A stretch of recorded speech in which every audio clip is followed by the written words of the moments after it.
I appreciate the fact that we want a state-of-the-art mass transit system in Illinois. I don't know how, though, we justify spending more money than what we need after $2 billion of tax increases in the last few years. And while this isn't all tax increases, and I can appreciate that, somehow or for some reason, in order to address mass transit in Northeast Illinois, we're also raising the rates on tolls by $1 billion, a 60% increase at each toll booth.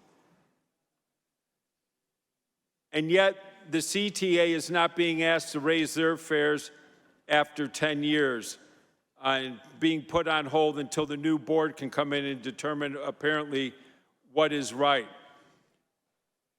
There are people who use that tollway as well as the CTA that can barely afford to pay their bills too.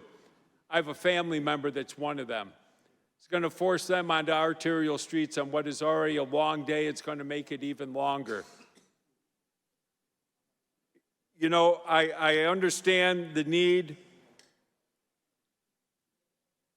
to make certain things don't fall apart, but the RTA came to us with a number of $200 million.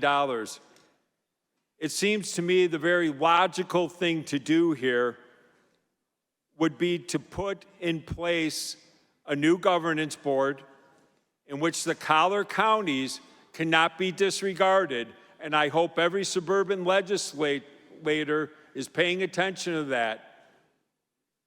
Cook County and Chicago can completely control mass transit in Northeast Illinois with the right appointments. And the collar counties could be left with no say.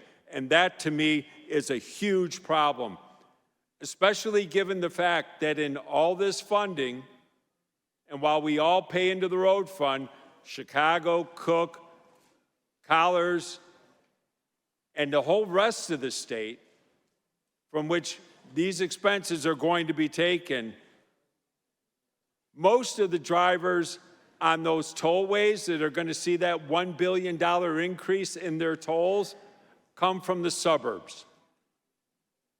And I'm still not certain why that money has to be raised in order to approve mass transit in Northeast Illinois. But that having been said, it feels to me like the collar counties are being taken advantage of here, much the way downstate feels they're being taken advantage of. We have citizens and population that travel throughout the area and need good roads in addition to needing mass transit. And when we will have little to no say over it, I'm very concerned in 10, 15, 20 years what mass transit may look like for the people that live in my district. Spending more money than we need to at the current time is not the right answer. The RTA came to us in October after telling us for a year that they needed $771 million and said, oh, by the way, we can get by with about $230 million.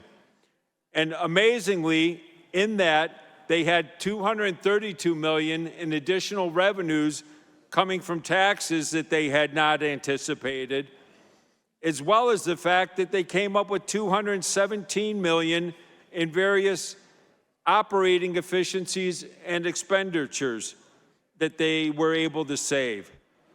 So why at this time we would give them and start paying them $1.5 billion to operate a system that only needs another 230 is not a proper way to proceed. It's not being good stewards of our taxpayers' money, and I would urge a no vote.